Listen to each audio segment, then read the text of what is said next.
Un nuevo mundo es posible. Un nuevo mundo es posible cuando sembramos para cultivar las enseñanzas de un pasado, la sabiduría de un anciano, el derecho y el deber de cada ciudadano. Soy el joven, el viejo, el agricultor, el obrero, la esperanza, la entrega, el trabajador, la enseñanza, la comunicación, la tregua. Bailo una música serena, rumbera, eterna sandunguera, de penas, oportunidades y metas accesibles. Un nuevo mundo es posible. Un nuevo mundo es posible. Raúl Morris en Radio Bemba. Saludos, y este es Radio Bemba y estamos en vivo transmitiendo desde Mayagüez, Puerto Rico y para el mundo por la WPRA 990.com. Saludos, y cómo están ustedes desde el centro del universo. Esta semana o este fin de semana somos el centro del universo, precisamente saludando a todos esos y esas estudiantes que llegan a nuestra área en las justas o para celebrar las justas en toda la área oeste del país. El mejor lugar, yo sigo e insisto en decirlo, y no es solamente en Mayagüez, porque estamos hablando de que esa aportación económica, social, cultural, deportista será parte de la historia para toda la región. Aquí, espectacular día. Definitivamente hoy por hoy, un espectacular día. Ayer fue un espectacular día, hoy fue un espectacular día y lo seguirá siendo. Queremos definitivamente invitarlos al mercado orgánico que se da todos los domingos, precisamente mañana, de 8 de la mañana a 1 de la tarde allá en Rincón. Y sabemos que estará requete lleno precisamente por todas estas personas. Por si me están escuchando aquellos estudiantes que se están levantando ahora, puede ser que se estén levantando en este momento. Aquellos que pasaron la noche en la playa y en las hospederías de nuestra región. Saludos, quien les habla, el profesor Raúl Morris desde Radio Bemba, todos los sábados de 10:30 a 11 de la mañana. Saludos a las compañeras de la lactancia y saludos a Mr. Joe, el que definitivamente está en los controles. Este es un día muy espectacular. Quiero agradecer a Mirna Comas, quien es la secretaria de Agricultura. Me da muchísima felicidad cada vez que viajo desde Yauco hacia Mayagüez, ver en ambos lados de la carretera toda esa nueva siembra y el terreno que se está preparando precisamente para sembrar. Es una de las razones por las cuales yo creo que es una de las maneras y una de las estrategias que podemos usar para echar este país, regresar a la tierra, echarle el país para adelante, y tenemos que regresar a la agricultura. Y es que está la solución. Soy de los que piensa que definitivamente el trabajo está aquí.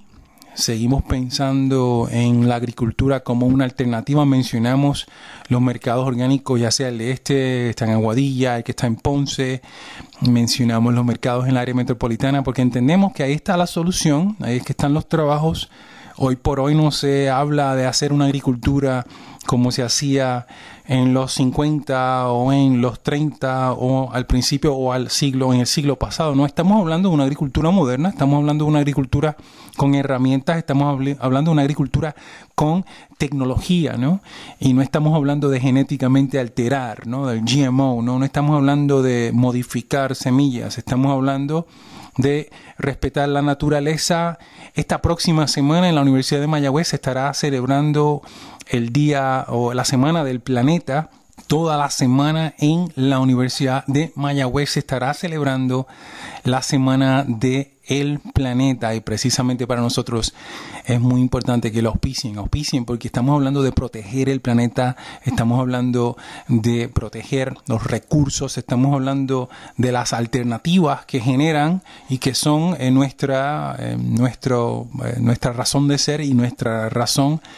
Tenemos que protegerlas para las futuras generaciones. Quería agradecer, ¿verdad?, a Mirna Comas. Creo que es una de las joyas que tiene este gobierno con el el de Hacienda, que es también otro que ha estado hablando claro y se nota, se nota los trabajos y el trabajo. Ayer cerró, para aquellos de ustedes que por alguna razón se le olvidó hacer su aportación al gobierno, el 15 de abril fue ayer y precisamente están tarde. Si hoy no llenaron sus planillas, ya están tarde. Yo he estado preguntándome dónde están todas las personas que planteaban, que proponían que los dineros de Puerto Rico, aquellos que construyen las carreteras, aquellos que construyen las escuelas, aquellos que pagan los salarios, llegaban aquí por Messenger, ¿no? Llegaban aquí por obra de el norte, ¿no? De allá de arriba, ¿no? Cuando digo allá del norte, allá de Washington. Porque por años viviendo en este país, ustedes saben que yo soy nacido y criado, para los que no saben y escuchan por primera vez este programa, yo soy nacido y criado afuera. Llevo ya casi 20 años en Puerto Rico y no me voy de aquí, me quedo aquí. Soy de descendencia puertorriqueña, o sea, soy de los New Yorkers, ¿no? Que regresó a Puerto Rico, le encantó Puerto Rico y no hay manera de que me saquen de aquí. Y estoy luchando para que Puerto Rico, como todos ustedes, todos los que escuchan el programa aquí o los que escuchan por las redes sociales, saben que estos programas son retransmitidos en Poesía PR en el canal de YouTube. Pero precisamente yo quiero escuchar a esas personas que hablan y que hablaban y que discutían y que proponían que los chavos de Puerto Rico, la gente decía, yo me acuerdo, es claritito escuchar que aquí los chavos llegaban de Washington y que los chavos llegaban del gobierno federal y hoy se tienen que estar mirando en el espejo, entendiendo cuán importante es esa aportación que usted como puertorriqueño hace aquí a la infraestructura del país.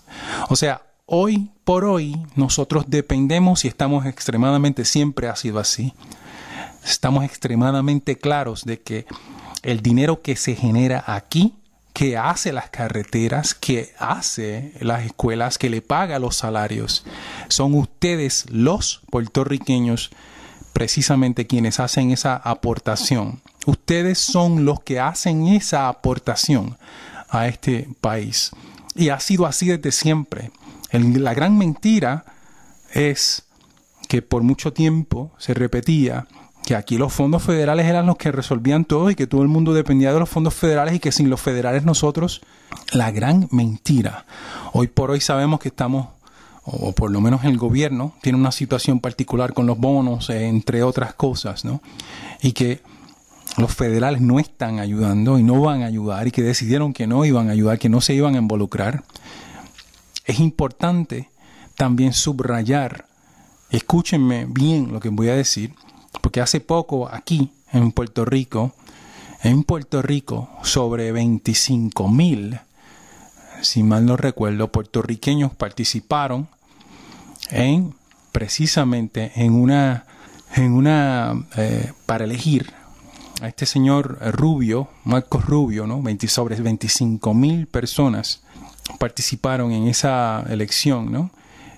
Para elegir a este señor Marcos Rubio. Dicen se llaman republicanos. Y esos 25,000 se deben estar dando cuenta, adicional, yo creo que esos son los mismos o son parte del grupo de que hablan de los fondos federales.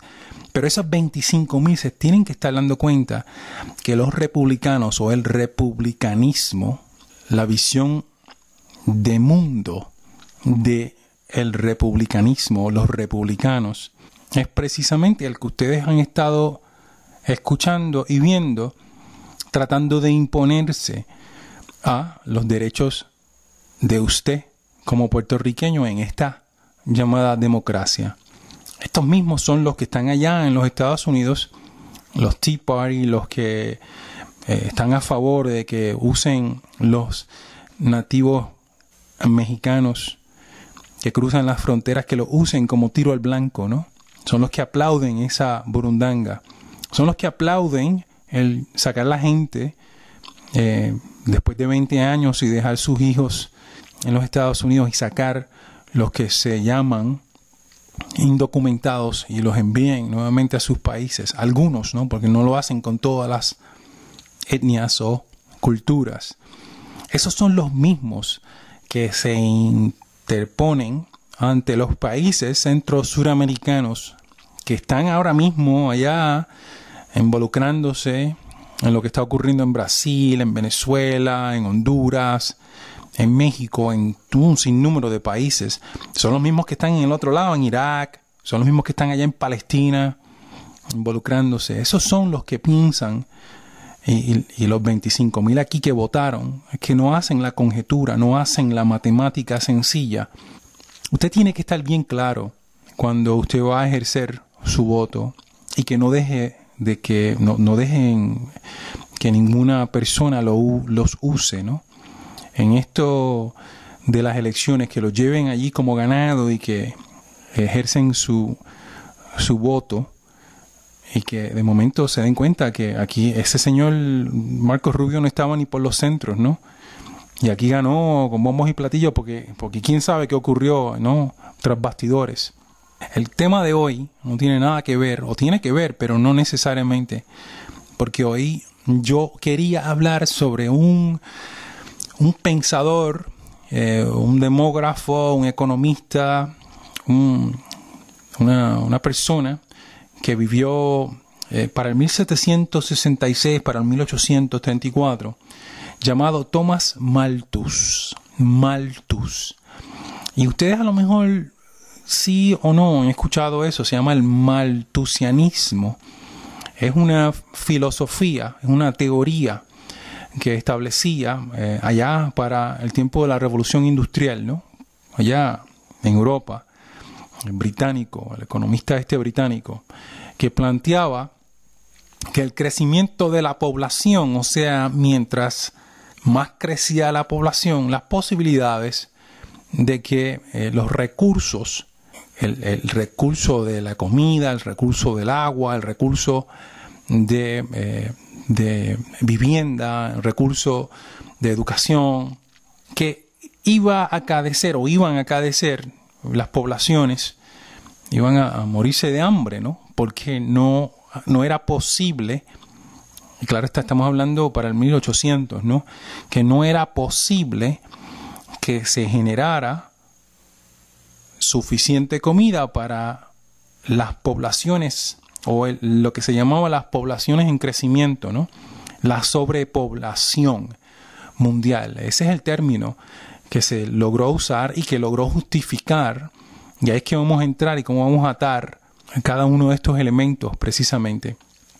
Pero este británico Malthus Thomas, que como ya mencioné, vivió para los 1834, ¿no? Fue cuando falleció, y estuvo presente durante este momento de la Revolución Industrial, cuando se crea la máquina de vapor y cuando empiezan a generar la industrialización, porque antes de esto era la revolución de la agricultura y que todo el mundo dependía precisamente de lo que se cosechaba y eventualmente se hacía todo a mano, y eso cambia cuando llega la revolución industrial, donde llega la máquina y ahora en vez de la gente o el trabajo manual está reemplazado poco a poco. Eso lo hemos visto en varias ocasiones porque ocurrió eso, y en Puerto Rico, claro está, se dio para los 1940, los 1930, 40, 50, la revolución industrial de la isla, ¿no?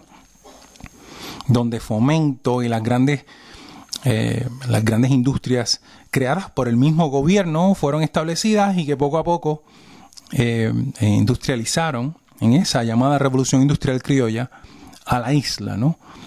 Y que eventualmente eso fue cambiando a nivel mundial, fue cambiando hacia la tecnología, lo que viene siendo las computadoras, y ahora las máquinas. En aquel entonces reemplazaron montones, pero todavía necesitabas a alguien para manejar la máquina. Hoy por hoy ese cambio es aún más drástico, porque el que maneja la máquina o las máquinas o las cientos de máquinas ahora es una computadora. Entonces hay una revolución tecnológica que entonces obliga inclusive a reemplazar porque es mucho más económico poner una máquina a trabajar que hace el trabajo, una computadora que hace el trabajo de 200 o 300 o 400 personas. Y claro está, todavía hay que hacer trabajo manual, eso es obvio. Todavía hay que hacer un montón de elementos porque las computadoras no han llegado al punto, ¿no? Déjenselo allá a los chinos, porque eventualmente llegará ese momento donde no queremos verlo, ¿no? Yo creo que no estaré aquí cuando estamos hablando de reemplacen al ser humano. Pero lo que sí es cierto, que la revolución industrial fue reemplazando la mano de obra. Y lo que sí es cierto es que la revolución tecnológica fue reemplazando aún más la mano de obra. Y en el caso de Puerto Rico, adicional a eso, la mano de obra, y en el caso de Puerto Rico y los Estados Unidos, ¿no?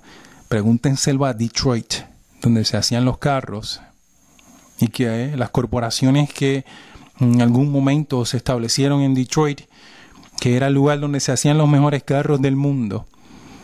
Esas corporaciones, llámese Chevy, llámese todas esas Ford, llámese todas esas corporaciones norteamericanas que hacían uno de los mejores carros ya para los 70, los 50, los 40, que poco a poco fueron perdiendo después de la Segunda Guerra, fueron perdiendo después que se levantó Japón y China. Y ahora esas grandes corporaciones se tuvieron que mudar ya sea para México, donde se hacen un montón de partes de carros, ¿no? Y se ensamblan en los Estados Unidos. O sea que la mano de obra que hacían los carros allá en Detroit, y esa es una de las razones por las cuales Detroit estuvo en bancarrota. Esa es la discusión que tenemos que tener, gente. Porque aquí lo podemos atar con la 936. Pero en Detroit, que se habla de la Junta y se habla de esto de promesa. Oye, a mí me estuvo extremadamente curioso el nombre. Fíjense que detrás de este grupo, de este comité, de estos señores que están trabajando esto de la Junta de Control Fiscal, y que yo creo que eso, que Junta de Destrucción de país, Junta de Destrucción de la Democracia, Junta de Desmantelamiento de los sistemas establecidos, de las estructuras republicanas, ¿no? Ya sea la estructura de gobierno, ¿no? Donde hay un ejecutivo, donde hay un legislativo, donde hay un jurídico, donde hay unos balances de poder. Eso es lo que esta Junta quiere precisamente hacer, es desmantelar toda esa estructura que se le ha dado a usted y a mí para proteger, ¿no? Inclusive con nuestras vidas, ¿no? Porque la democracia, precisamente, muchísimas personas murieron para que nosotros pudiéramos ejercer el poder al voto. Y eso es para los varones, y eso es para las féminas, y eso es para los negros, porque en algún momento no podían votar. Eso es para las mujeres, porque tampoco podían votar. Eso es para los puertorriqueños o los hispanos en los Estados Unidos, porque en algún momento no taxation without representation. ¿Se acuerdan de eso? Eso fue lo que causó la revolución, la revolución, ¿no? Las peleas entre el norte y el sur. Pero hablando precisamente de ese reemplazo de esas corporaciones que vivían, que estuvieron en Detroit, que están escuchando muchísimo de Detroit últimamente, ¿no? Y que allí existió una junta de control fiscal o una junta de desmantelamiento de gobierno, estructura. Pero ahí lo que pasó fue precisamente y muy parecido a lo que está pasando en Puerto Rico con esto de la reducción de los empleos después de la 936. Que estamos bien claros y creo que se ha repetido, que Rosselló y el caballo, este señor, ¿no? Romero Barceló, ¿no? Que tuvieron que ver con eso de desmantelamiento. Porque detrás de todo esto, detrás de los bonistas y mucho antes de los bonistas, ya había un plan, ¿no?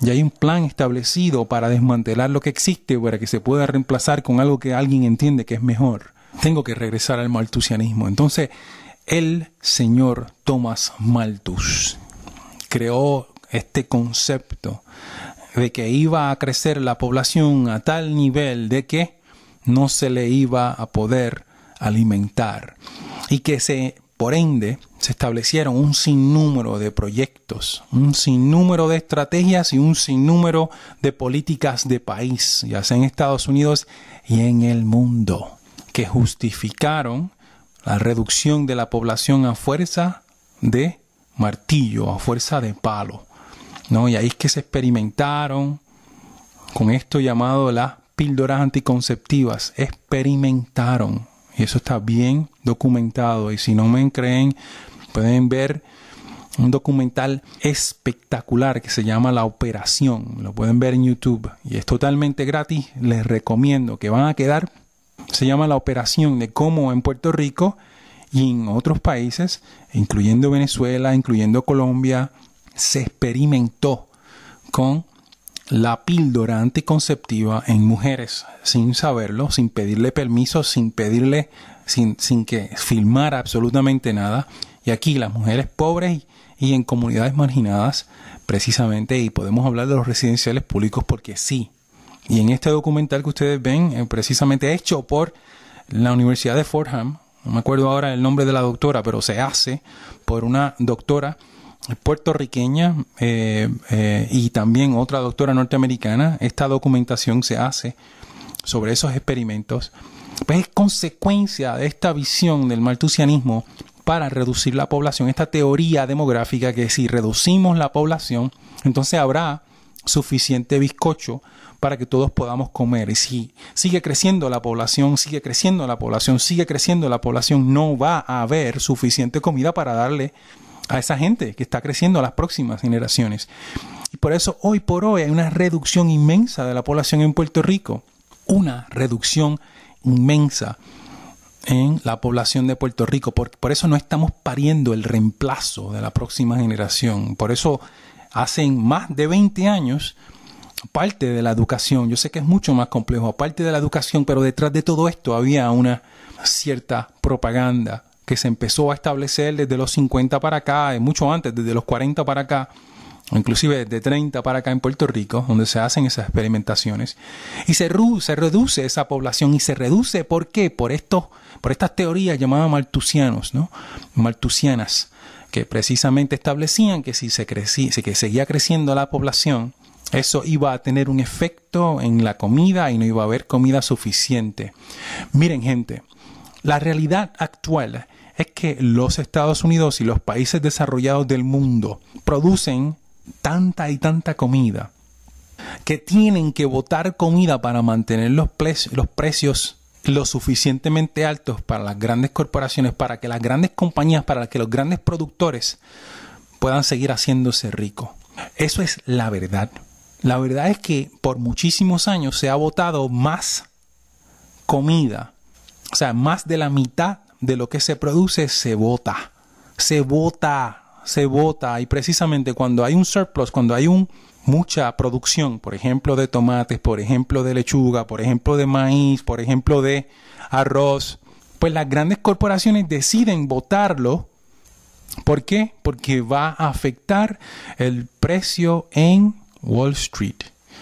Y para mantener el precio, y eso es lo que está ocurriendo con el petróleo, eso lo vemos hoy, porque el petróleo, el control del costo, no es que falte o que haya, es que se decide no seguir produciendo para mantener el precio alto o bajo. En el caso de lo que estamos viendo, para afectar a países como Brasil, para afectar a Venezuela, para afectar a Rusia, los países que no son amigos, ¿no? Afectar a esos gobiernos.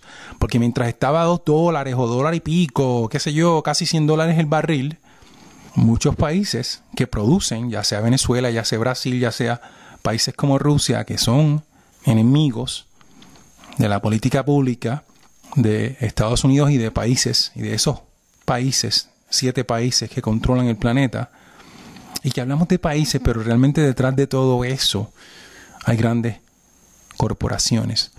Son 2 o 3 los que realmente, y eso lo hemos visto, esto lo dice Bernie Sanders, que hace poco habló de esto en uno de sus debates, ¿no?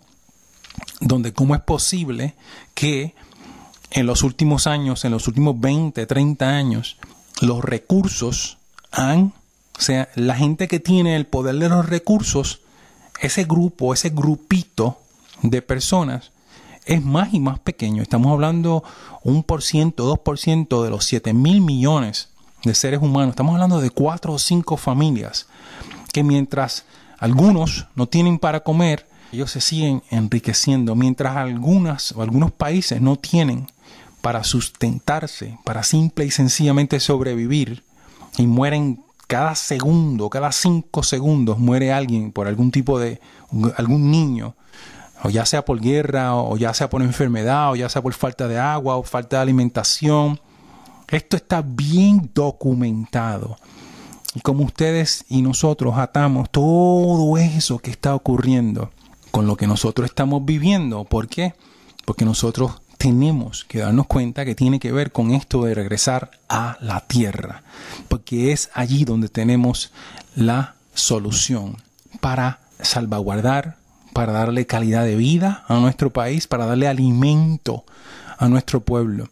Y cuando hablo de regresar a la tierra, hablo de regresar a la tierra y hacer trabajo, hacer proyectos, hacer siembra natural y orgánica, sin los pesticidas que eventualmente tendremos que pagar con la cuestión esta del cáncer, porque sigue creciendo el cáncer, sigue creciendo el Alzheimer, sigue creciendo todas estas condiciones. Y hacen 40 años atrás o 50 años atrás, sí, había un niño en cada 100,000 o en cada 10,000 o en cada 1,000, y ahora es uno de cada 60 y pico que nace con autismo. Y le habla un tío y un hermano y le habla alguien que sabe de lo que está hablando, ¿no? Precisamente.